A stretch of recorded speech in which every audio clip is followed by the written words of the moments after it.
বন্ধুরা, আমি চম্পা তোমাদের সাথে রেসিপিটি করছি। আজকে আমি এটা করব জিরে দিয়ে, আদা দিয়ে, জিরে দিয়ে, নারকেল দিয়ে আর দই দিয়ে।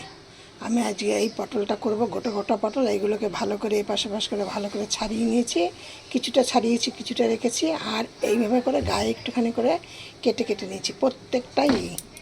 তা এরকম করে নিয়েছি কেন, তাহলে কি এর ভেতরে বেশ নুন ঝাল মিষ্টি সব ঢুকবে। এবার আমি এগুলোকে করে নিয়ে আমি এর মধ্যে নুন মাখিয়ে নিলাম, দিয়ে নুন আর হলুদ তোমরা দেখতে পাচ্ছ দিয়ে। এবার আমি কি করছি, কড়াইতে আমি তেল দিয়ে গ্যাসটা জ্বালিয়ে দিলাম, অন করে নিলাম। এবার আমি এর মধ্যে একে একে, তেলটা গরম হয়ে গেলে আমি একে একে এর মধ্যে পটলগুলোকে ভেজে নেব। দেখো তেলটা কিন্তু গরম হয়ে গেছে, এর মধ্যে আমি পটলগুলো একে একে দিয়ে দিচ্ছি। দেখো আমি এবার এইগুলোকে নরম করার জন্য ভাজা করে হয়ে এসছে, কিন্তু গ্যাসটা করে কিছু নিয়ে ঢাকা দিয়ে দিচ্ছি।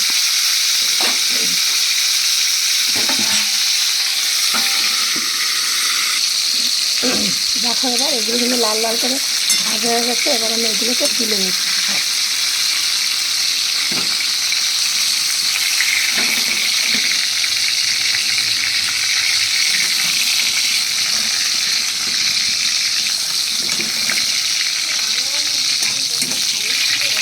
আমি চম্পা তোমাদের সাথে রেসিপিটি শেয়ার করছি, তোমরা এভাবে করে যাবে, একদম দারুণ করেছে খাবার। এই খাবারগুলো কিন্তু তোমরা যখন হোটেলে খেতে যাও তখন তো এইভাবেই করে যাবে, কিন্তু প্রচুর দাম নিয়ে নেয়। তাই বলছি তোমরা এরকম করে দেখো, রেসিপিটা কিন্তু হেবি সুন্দর খেতে। এবার আমি এর মধ্যে দিয়ে দিচ্ছি শুধু লঙ্কা আর জিরে বাটা।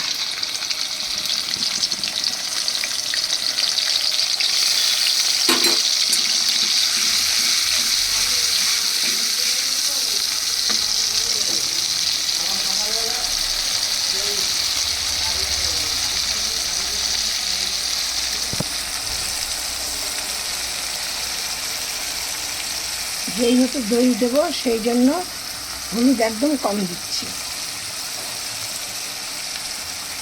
আর কালারের জন্য দিচ্ছি কিছুটা কাশ্মীর লঙ্কা গুঁড়ো। আর এখন চিনি দেবো, নুন দেবো না। নুনটা না দেওয়ার কারণ হলো আমি ওই পটলগুলো যখন ভাজা করেছি তখন কিন্তু এর মধ্যে অনেকটা নুন দিয়েছি।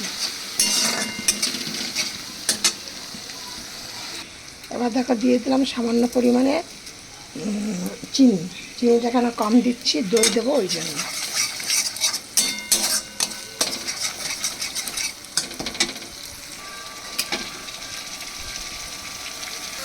এবার নারকেল পেস্ট করে দিয়ে এবার সেই জলটা, বাটিটা ধুয়ে একটু জল দিয়ে দিলাম।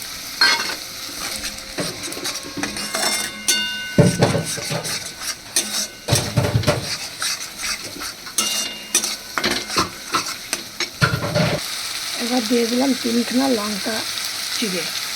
এবার দেখো আমি এর মধ্যে কিছুটা দই, 2-3 চামচ দই ফাটিয়ে নিয়েছে, সেইটা আমি দিয়ে দিলাম।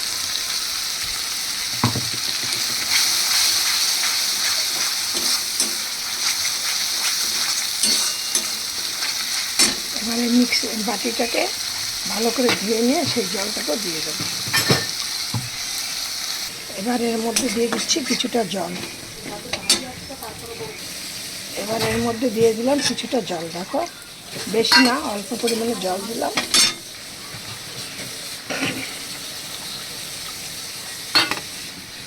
এবার দেখো আমি এর মধ্যে আমি এইগুলো দিয়ে দিচ্ছি পটলগুলোকে। দেখো আমার রেসিপিটি হয়ে গেছে। আমি চম্পা রেসিপি হাউস থেকে আমি এই রেসিপিটি শেয়ার করছি তোমাদের সাথে। তোমরা একবার এইটা করে গরম ভাতের সাথে খেয়ে দেখবে, দারুণ দুর্ধর্ষ একটা খাবার। দেখো রেসিপির কালারটা কত সুন্দর। এই রেসিপিটির নাম হলো পটল দোপায়া, মানে এইটা আমি নারকেল দিয়ে দই দিয়ে করেছি। তোমরা এইভাবে করে দেখো, দারুণ সুস্বাদু একটা খাদ্য।